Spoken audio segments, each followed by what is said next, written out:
मनात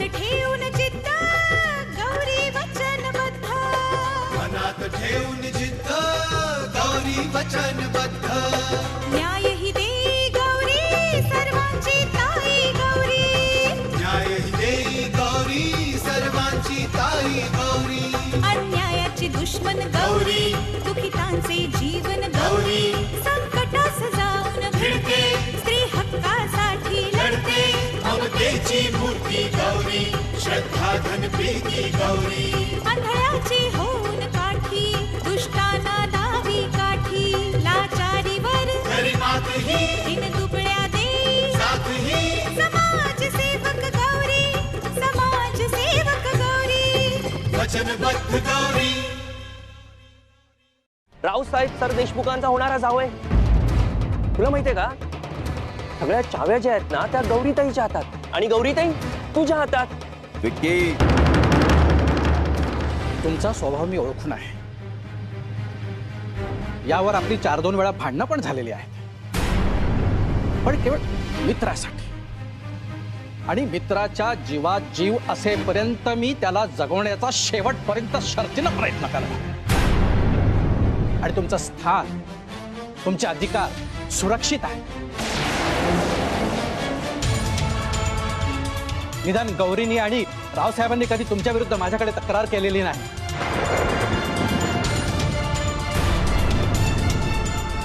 म्हणून सांग, एक डॉक्टर म्हणून सांग, हा गृहकलह थांबवा वैदी, थांबवा प्लीज.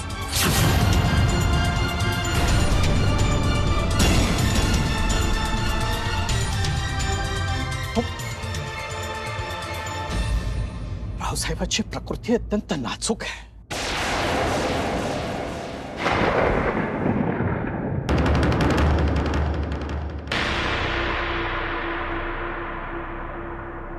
आणि त्यालाही कल्पना आहे या गोष्टीची.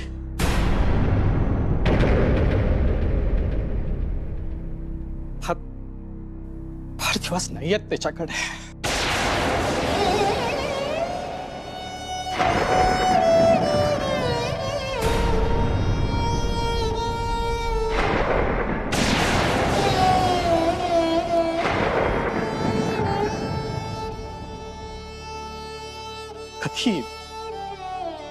कधी काही होऊ शकतं, काही.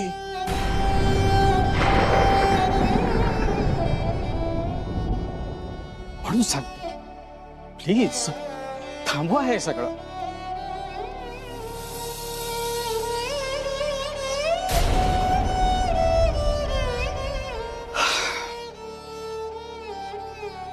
वहिनी,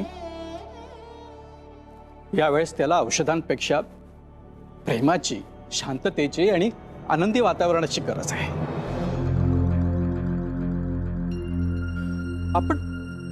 आपण एकमेकांच्या चुका काढण्यापेक्षा रावसाहेबांचा जीव वाचवूया. वहिनी, आजपर्यंत मी तुम्हाला वहिनी मानत आलो आहे.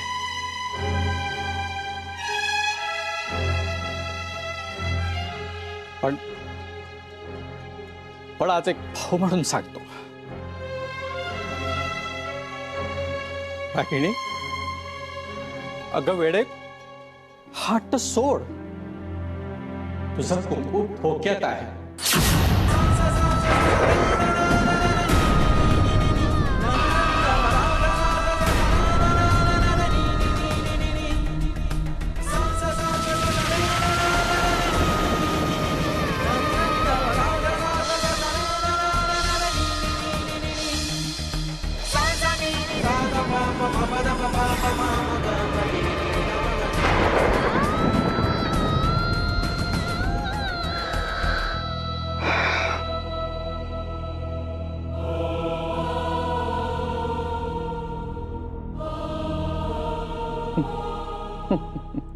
दादा प्लीज. खरंच प्लीजच म्हणण्याची वेळ आली रागिणी. हा जो काही प्रकार तुझ्या संसारात चाललाय ना, हा महाभयंकर आहे. हम्म. मला अभिमान होता माझी बहीण सरदेशमुख खानदानाची सर्वे सर्वा आहे, हुकुमात अधिकार गाजवते. पण दुर्दैव, हा डॉक्टर कसपटासारखा फुंकरेवर उडवून गेला तुला. त्या डॉक्टरच्या बोलण्याकडे काय लक्ष देतोयस तू दादा? याच्यापेक्षा ना डॉक्टर राजवाडे परवडला. यायचा, गुळमुळीत बोलायचा आणि चुपचाप निघून जायचा. पण डॉक्टर शेंबेकर पायरी विसरून वागायला लागलेत. वेळी चावर घाला त्याला. नाही म्हणजे उद्या रावसाहेबांचं काही बरं वाईट झालंच. दादा, होणार नाही, पण झालंच तर हा गावभर शिमगा करत फिरेल तू त्यांचा जीव घेतलास म्हणून. काहीतरी काय बोलताय? डॉक्टर काका मित्र आहेत बाबांचे. हो, आणि मी काय ती शत्रू? सगळ्यांनी येऊन उपदेशाचे डोस पाजायचे, थपडा मारायचा. राब राब मी राबायचं, सेवा मी करायची, पण प्रत्येकाच्या डोळ्यामध्ये मात्र मीच खोपते. असा संताप झाला होता ना त्या डॉक्टरचा. माझ्या मनाला जळमट लागलीत का? महत्वाकांक्षी आहे काय मी? गृहकलयाला कारणीभूत मी? सगळीकडे आपलं मी मी आणि मी. बुजगावणं करून ठेवलंय माझं, विद्रूप चेहऱ्याचं बुजगावणं. आणि दादा, हे सगळं घडलंय ना ते या मुलीमुळे. आत्ता तुला खरं मूळ सापडलं. मुळासकट उपटते की नाही ते बघच. माझ्या घरात येऊन मला अक्कल शिकवणाऱ्या या मुलीला मी घराबाहेर काढतेच. चल निघ. बाबांना जरा बरं तरी वाटू दे. तू निघ, माझा अंत बघू नकोस. फारच चिकटोय बाबा ही मुलगी. ए तू जा ग, जा, तोंड काय कर, जा.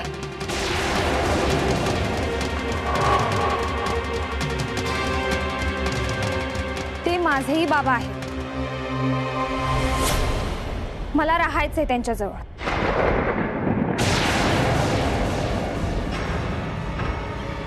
किती वेळा सांगू तुला मी? तो माझा नवरा आहे. तू निघ आता. आई प्लीज. बऱ्या बोलाने निघायचा गौरी. तमाशा पास झाला. तमाशा? तमाशा मी का करू? आणि करायचा सुद्धा नाही. चल, निघ. आई निघ. निघ. आई सोड. आणि याद राख, मी बोलल्याशिवाय पुन्हा बंगल्यावर पाऊल टाकायचं नाही, कळतंय? आई सोड. आई सोड. निघा. आई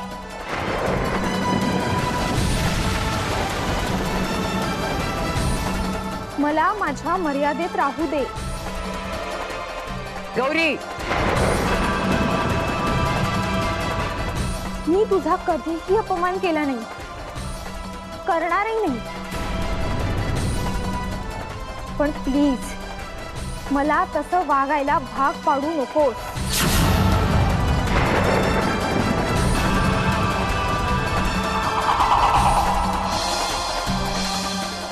तोंड सांभाळून बोलायचं.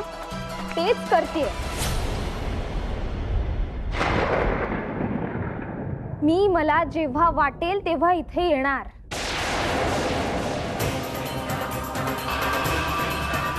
राहणार.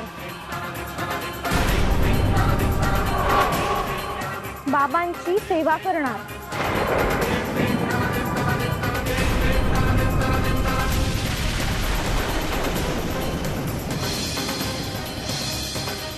अधिकार आहे तो माझा. मला कुणीही अडवण्याचा प्रयत्न करायचा नाही. याचे परिणाम फार वाईट होतील गौरी. माझ्याकडे मान वर करून बघायचं नाही.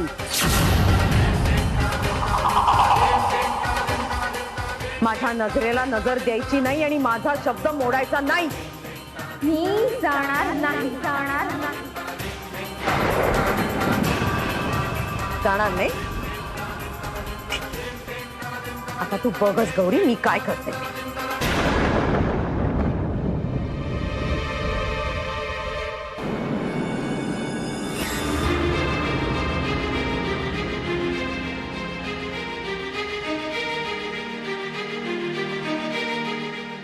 मी जाणार नाही आणि मला कोणी धमकावण्याचा प्रयत्न केला तर मी बधणार नाही. मला माझ्या बाबांच्या जीवासमोर कशाचंही मोल वाटत नाही. माझे मान अपमान मी कधीच गुंडाळून ठेवलेत आई. मला माझे बाबा हवेत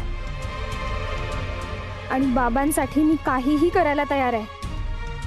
मी कोणालाही घाबरत नाही. घाबरते ती फक्त बाबांच्या मृत्यूला. मला माझे बाबा हवेत, बाबा हवेत.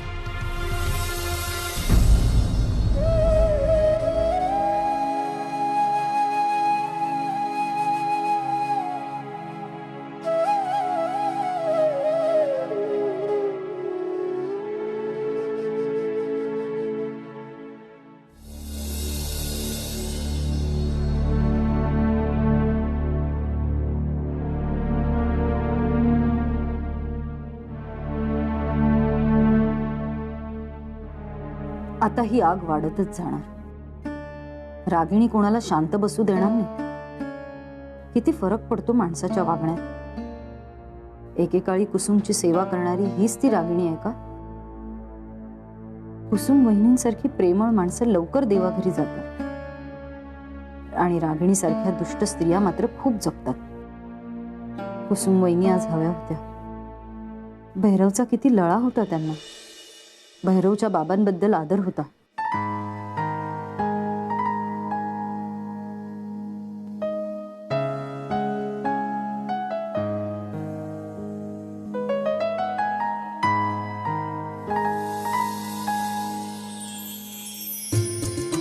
भैरव कधी येणार? खेळात रमला असेल तो आणि गौरी त्याच्याच बरोबर असणार. असू दे. हं अगं भैरव किती काळजी घेतो गौरीची. जीवापेक्षाही जास्त जपतो. आणि हुशार सुद्धा आहे. हं गणितात जिल्ह्यात पहिला आला ना. सावित्री त्याला छान सीए करो. मी काय ठरवणार? तुम्ही रावसाहेब ठरवा काय करायचं ते. हो ग आपण सीएस करूया त्याला. म्हणजे कसं गृहउद्योगात सुद्धा मदत होईल त्याची. खूप विचार करता तुम्ही सगळ्यांचा. का तू आणि मुनीमजी नाही करत आमचा विचार? हा ग आपल्या चुली जरी वेगळ्या असल्या तरी कुटुंब एकच आहे. हा तुमच्या मनाचा मोठेपणा झाला.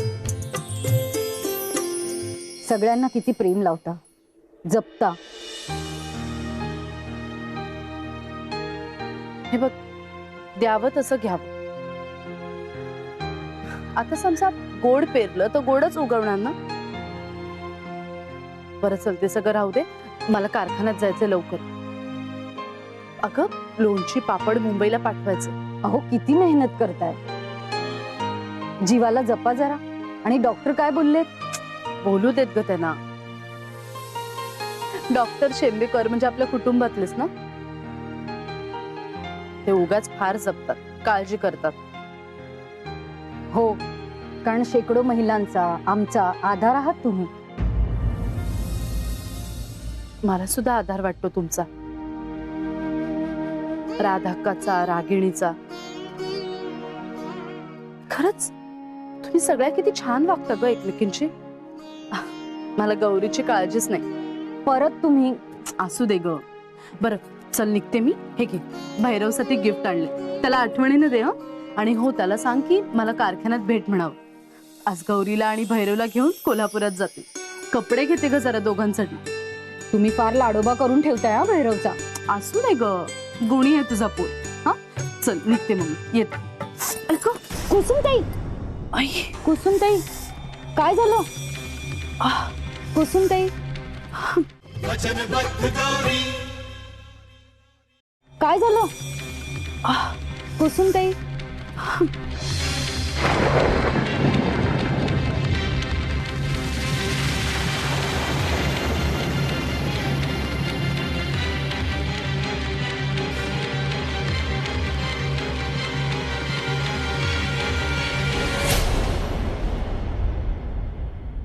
आज कुसुमताई असत्या तर कदाचित गौरी भैरवच्या लग्नाला त्यांनी विरोध केला नसता.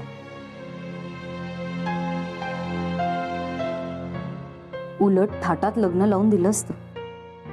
पण आता चित्र बदललंय. कदाचित पुढे जे घडणार आहे ते भयंकर असेल.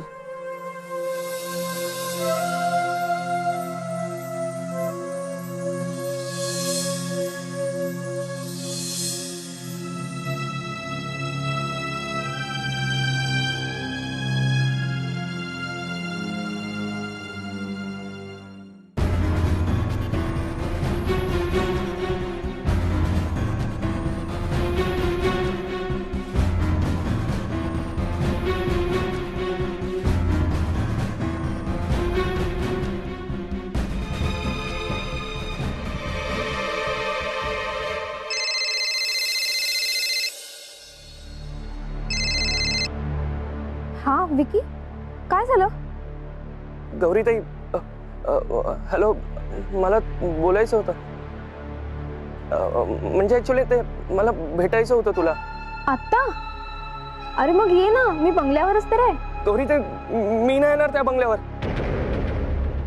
कसा भांडण चालू असतं नुसतं. मॉम डॅडॅना सतत भांडत असतात. मला त्या भांडण ऐकण्यात ना अजिबात रस नाहीये. असं बोलू नये विकी. गौरीताई, प्लीज प्लीज, मला ऍडवाइस तर अजिबात देऊ नको. अगं, कोणाजवळ आहे ना नॉर्मल बोलण्याची सोयच नाही. जो तो येतो ना तो ऍडवाइसच देतो. गौरीताई, हे बघ, खूप महत्वाचं काम आहे. मला भेटायचंय तुला. अरे आता मी बाहेर कशी येऊ?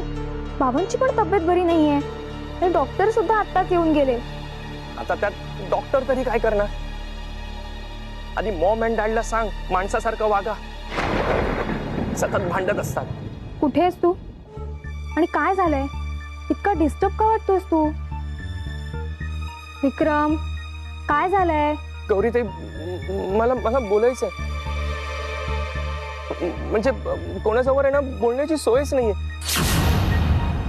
मॉम डॅडची ना सतत जुगलबंदी सुरू असते. त्यांच्याजवळ ना बोलण्याची स्पेसच नाहीये. मग मी काय करू? कुठे जाऊ? तू सांग ना मला. हे बघ, अरे तू मला सांग ना, इतका हताश का होतोस? आणि तसंच जर काही होतं तर मला फोन करायचास ना. बोल, काय झालंय? गौरीताई, मला पैसे हवे. 60-70 हजार, ते पण अर्जंट.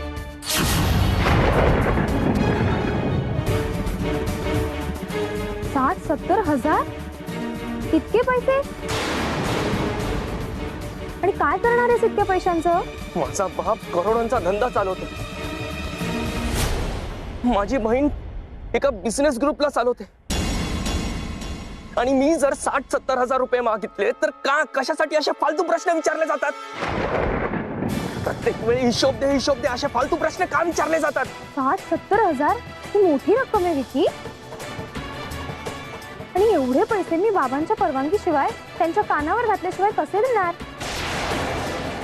5-6 हजार असते तर होते माझ्याजवळ. कारण तयारच असतात तुमची. मग पैसा नाही देणार आहेस ना? अरे आज शक्यच नाहीये.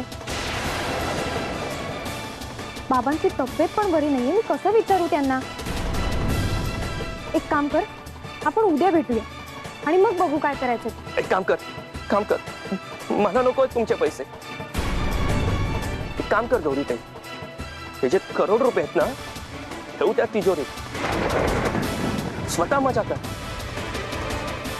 पण मला पैसे देऊ नका, चालेल? विकी, सगळे एकाच माळीचे मणी. मला नकोय तुमचा पैसा. ठेव. विक्रम,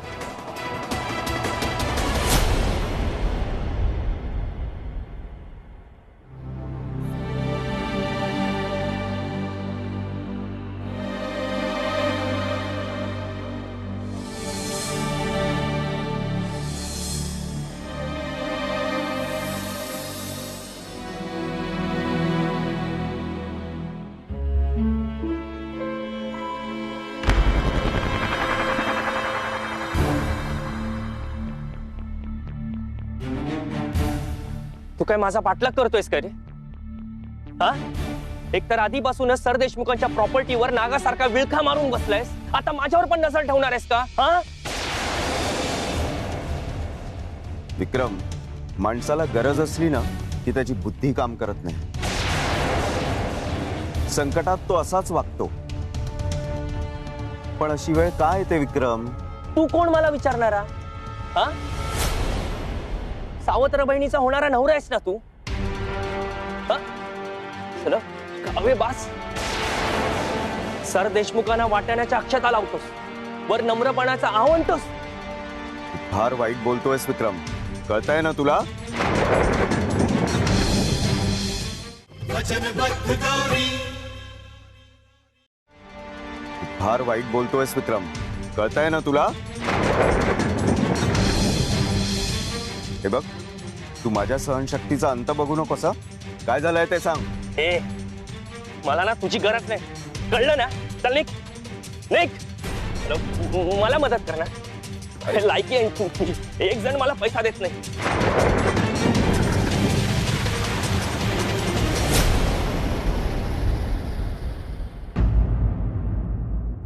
विक्रमच्या वागण्या बोलण्यातला पोत सुटत चाललाय.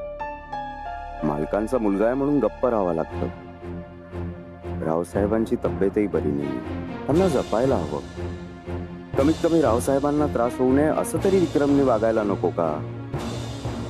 सतत विक्रमला पैशांची गरज पडते. हळूहळू विक्रम दारूच्या वाईट संगतीच्या आहारी जातोय. कसं आवरणार याला? आता लहान आहे का विक्रम? जबाबदारीची जाणीव विक्रमला कधी होणार आहे? का वागतोय हा असा? का?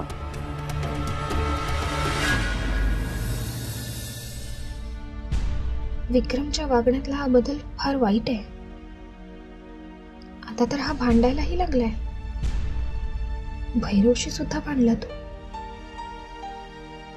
सतत पैशासाठी मागे लागलाय. संगत पण वाईट मुलांची आहे. काय करू मी? याला जर पैसे देत राहिले तर बाबा मलाच रागवतील की तू विक्रमला वाईट सवय लावतेस. काय करू मी? देवा, काय करू? आणि त्यात यो मामा विश्वंभर मामा. तर काय, एकदम बेकार माणूस. अहो, विक्रम शेटना वाईट नादाला लावणारा ह्योच तर तो. आम्ही आहोत गावाकडे, आणि इथे राहून काळजी करण्यापलीकडे आम्ही काय करू शकतो? पण असो, रावसाहेब कसे आहेत? रामनारायण, वेळ फार कठीण आहे.